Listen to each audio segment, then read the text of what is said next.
You think kindness is power. You think if you give enough, bend enough, sacrifice enough, people will finally respect you. But look at your life. The ones you served take you for granted. The ones you pleased forgot your name. And somewhere in the dark, a truth you've been avoiding whispers the same thing it whispered 5 centuries ago to a man sitting in exile, blood still drying from his torture wounds. That truth is simple. It is better to be feared than loved. You recoil, but that recoil is exactly why you remain powerless. You think fear is violence, but violence is noise. Fear is the silence that follows when someone realizes you will not bend. Fear is the moment they understand that crossing you carries weight they cannot afford to pay. Niccolò Machiavelli understood this because he lived it. For 14 years he served the Florentine Republic. He negotiated with kings. He dined with popes. He watched Cesare Borgia carve an empire from chaos through sheer ruthlessness, and saw something that disturbed him. It worked. Not cruelty for its own sake, but the strategic application of consequence. The willingness to act when others hesitated. Then fortune turned. The Medici returned to power. Machiavelli was arrested, accused of conspiracy, tortured, and exiled to a small farm outside Florence. When they finally released him, broken and dismissed, he did not write about forgiveness. He wrote The Prince. You think this was a manual for tyrants. But tyrants are the ones who fail. Machiavelli wrote for survivors. There is a difference. Savonarola believed righteousness would protect him. It did not. He was burned at the stake. Cesare Borgia believed nothing would protect him except power. He was right. He built an empire. Machiavelli drew the only conclusion a rational mind could draw. The world does not reward virtue. It rewards the appearance of virtue backed by the capacity for consequence. The church banned his book. They called it heretical. But they banned it because it was true, and truth is always dangerous to those who profit from illusion. Machiavelli did not invent the rules of power. He simply wrote them down. And those rules have not changed in 500 years because human nature has not changed. The same dynamics that toppled kingdoms now topple careers, friendships, and relationships. The blindness that destroyed Savonarola still destroys the naive. The gravity that made Borgia powerful still makes certain people impossible to ignore. Here is the first rule. Love depends on the lover. Fear depends on you. When someone loves you, that love is hostage to their mood, their options, their circumstances. It evaporates the moment something better appears. The person who loved you yesterday may grow indifferent tomorrow, and there is nothing you can do to stop it. Love is a gift given freely, which means it can be withdrawn just as freely. You cannot command it. You cannot control it. You can only hope for it and pray it lasts. But fear is different. Fear is rooted in their calculation of what they might lose. And loss is something you control, not through violence, through consistency, through boundaries, through the quiet certainty that crossing you carries weight. Fear remains stable because it depends on your actions, not their feelings. You have been taught the opposite. You were told that if you care enough, others will care back. So you gave. You accommodated. You made yourself available, reliable, safe. And what happened? They took what you offered and looked past you for someone who offered less but demanded more. This is not cruelty. This is mathematics. You set the price. They paid it. The problem was never their greed. It was your discount. Loyalty is not a feeling. It is a calculation. And the only way to ensure it is to make betrayal more costly than faithfulness. Not through threats, through presence. Through the gravity that makes your absence a void they cannot fill. That is the foundation of all lasting power. Not love, fear of loss. You think fear means intimidation. But intimidation is noise.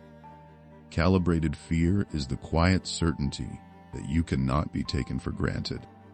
It is the stillness of someone who does not need your approval to feel whole. And that stillness, that completeness, is what creates gravity. Love is volatile. It shifts with mood, with circumstance, with the arrival of someone new. The person who loved you yesterday may grow cold tomorrow, and you cannot control it. You can only hope. But fear is solid. Fear is the foundation that does not move when emotions do. People may stop loving you, but they will not stop respecting what they fear losing. Think about the people who actually hold power over you. Not the ones who yell, not the ones who threaten, but the ones whose disappointment you cannot bear.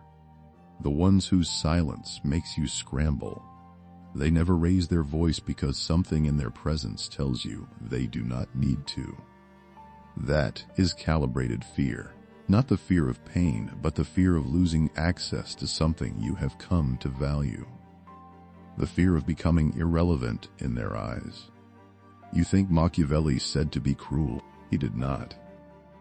He said cruelty, when used sparingly and strategically, is more merciful than weakness. A leader who tolerates betrayal invites more betrayal. A leader who tries to please everyone becomes the target of those who sense indecision. But a leader who establishes clear consequences and enforces them without hesitation creates order. People know where they stand. Boundaries are clear. And paradoxically, people are safer because the rules are not negotiable. You think fear means people hate you. They do not. Hatred is what happens when you are cruel without purpose, when you wound for pleasure, when your anger is unpredictable and your mercy is random. That is not fear. That is chaos. And chaos destroys the one who wields it as surely as the ones who suffer it. Calibrated fear is different. It is the respect that comes from knowing someone has standards they will not abandon. It is the admiration that grows when people realize you value yourself enough to walk away. You think this is manipulation. It is not. Manipulation is pretending to be something you are not to extract what you want. Calibrated fear is the opposite. It is being exactly who you are, boundaries intact, needs acknowledged, presence conditional on reciprocity. It is the refusal to perform availability you do not feel. It is honesty with teeth. Here is how you build it. Not through posturing, through consistency. You become feared when your word is your bond, when your standards do not flex under pressure, when people understand that your respect must be earned and your absence is a genuine possibility. You become feared when you stop explaining yourself, stop apologizing for having needs, stop bending every time someone expresses displeasure. You become feared when you demonstrate, through action, that you value yourself more than you value their approval. This requires something most people cannot tolerate: discomfort. You will watch people test your boundaries, and you will not flinch. You will lose relationships that were never relationships, just arrangements where you provided value and received nothing. You will sit in the silence of being misunderstood. But on the other side of that discomfort is something you have never experienced: true respect. The kind that does not depend on your constant performance. The kind that exists because people know you cannot be taken for granted. The kind that feels, for the first time, like being seen. This is not abstract theory. It is the architecture of every power dynamic you encounter. Watch this play out in the workplace. There are two leaders. The first never fires anyone. He tolerates mediocrity. He lets deadlines slip because he does not want to be the bad guy. His door is always open. His emails are always friendly. His feedback is always softened. What happens? Resentment builds among the competent. Standards collapse. The best people leave for someone who respects them enough to demand excellence. The entire organization rots from within while he wonders why no one takes him seriously. They do not take him seriously because there is nothing to fear, no consequence, no standard. no gravity. The second leader is different. She sets expectations clearly and holds people accountable without emotion. She praises excellence and removes incompetence. She does not explain her decisions. When she speaks, people listen, not because she is loud, but because they know her words carry weight. She is not loved the way the first leader is loved, but she is respected, and under her, people perform, not because they want to please her, but because they fear the consequences of not meeting the standard. Now watch this principle in the smallest arena. A friend asks you to cancel your plans for the third time this month. In the past, you would accommodate. You would rearrange your life to fit their convenience. But this time, you say no. Not with anger, not with explanation. Just no. And something shifts. They pause. They recalculate. For the first time, they realize your presence is not guaranteed. Your time is not infinite. And in that realization, something changes. Not resentment, respect. Now watch it on the grandest stage of history. In 1940, France fell in 6 weeks. One man refused to surrender. Charles de Gaulle, a junior general with nothing, no army, no resources, no authority, fled to London and declared himself the leader of Free France. The world laughed. Who was this nobody? But de Gaulle did not apologize. He did not soften. When Churchill tried to sideline him, de Gaulle hardened. When Roosevelt dismissed him, de Gaulle became more immovable. And because he refused to bend, because he refused to apologize for his audacity, he became the only man the French people would accept as their liberator. His refusal to be controlled made him indispensable. By the war's end, this nobody walked into Paris as the savior of France. This is calibrated fear in its purest form. Not the fear of violence, but the fear of irrelevance. De Gaulle made himself so immovable that others could not dismiss him.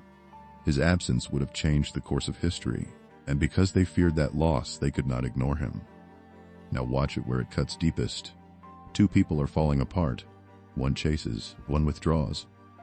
The one who chases thinks more effort will fix it, more texts, more availability, more proof of devotion. But every step forward pushes the other further away. Why? Because pursuit signals desperation, and desperation signals that your presence has no value. The one who chases becomes transparent, predictable, already possessed. But the one who remains still becomes unforgettable, not because they are cruel, but because they are whole. Their silence speaks louder than any confession, because it signals they do not need the other person to feel complete. Their absence weighs more than any presence, because it forces the other person to confront their own emptiness. And in that confrontation, the withdrawing person becomes sacred. What people fear losing, they protect. What they are given freely, they discard. This is not a game. It is gravity. Now apply this where it hurts most. Your relationships. Not just romantic, all of them. The friendships where you give and receive nothing. The family dynamics where your sacrifice is expected, not appreciated. The partnerships where your presence is assumed, not earned. You think being indispensable makes you valuable. It does not. It makes you furniture. Furniture is useful. Furniture is reliable. Furniture is never missed until it is gone, and even then, it is replaced without ceremony. The dependable are simply used until they break, and when they break, they are replaced with someone else willing to break in the same way. Here is the paradox. The person who is always available becomes invisible, but the person whose attention is scarce becomes magnetic. Not because scarcity is a trick, but because scarcity signals value. It signals that this person has somewhere else to be, something else to protect. And in that signal, the calculation changes. Suddenly your presence is not a given. It must be earned. It can be lost. You have watched this. The relationship where one person sacrifices everything and the other slowly loses respect. The friendship where the giver is forgotten and the taker is remembered. The family where the one who carries the burden is invisible and the one who creates problems receives all the attention. This is not malice, it is mathematics. What people do not fear losing, they do not protect. What they cannot lose, they do not value. This is the ancient law written into every human interaction. So what do? You stop performing availability you do not feel. You stop explaining your boundaries. You stop bending. You become willing to walk away from anyone, no matter how much you care, if they do not meet your standards. Not as punishment, as self-respect. The moment you become willing to walk away, something shifts. People sense it. They feel the ground beneath them become less stable. They realize, perhaps for the first time, that you are not waiting for them. You are not dependent on them. You have a life they are not the center of. And in that realization, the calculation changes. They hold tighter. They give more. They protect what they suddenly realize they could lose. This is not cruelty. This is the natural consequence of becoming whole. When you no longer need someone to complete you, they sense it. And in that sensing, in the fear that you could exist without them, they finally see your value. This is not manipulation. Manipulation is pretending to be willing to leave when you are not. This is authenticity. It is actually being whole enough that leaving is a genuine option. It is building a life so complete that no single person's absence would destroy you. And that completeness, that sovereignty, is what creates the gravity that holds people close. You were taught that love means sacrifice, that the more you give, the more you will receive. But every time you gave without receiving, you lost respect. Every time you proved your devotion through sacrifice, you proved only that it could be bought cheaply. Now try something different. Try holding the line. Try saying no. Try letting people experience what life is like without your constant accommodation. Some will leave. They were profiting from your weakness. The ones who stay will treat you better because they feared losing you. And what they feared losing, they finally learned to value. This is the ancient law written into human nature. Not cruelty but clarity. Not coldness but completeness. The sovereign does not chase. The sovereign does not beg. The sovereign stands still while the world adjusts to their gravity. And the world always adjusts because it must. Because what cannot be owned becomes sacred. And what becomes sacred is never forgotten. Now the warning. Because this truth can be twisted. And twisted, it becomes poison. Here is the core guardrail. Calibrated fear protects standards. It does not control outcomes. The moment you use fear to dominate rather than protect, you have become the tyrant Machiavelli warned against. What does this look like in practice? The sovereign states expectations clearly. If you need something, you say so. You do not punish people for failing to read your mind. If you are upset because they did not guess what you needed, the failure is yours, not theirs. Sovereignty is not mystery, it is clarity. The sovereign does not hide. They state their needs explicitly. Then they hold the standard without apology. Mystery is what the weak use to seem strong. Clarity is what the strong use to seem inevitable. The sovereign does not weaponize withdrawal. Never remove affection to produce compliance. That is not sovereignty. That is cruelty dressed in silence.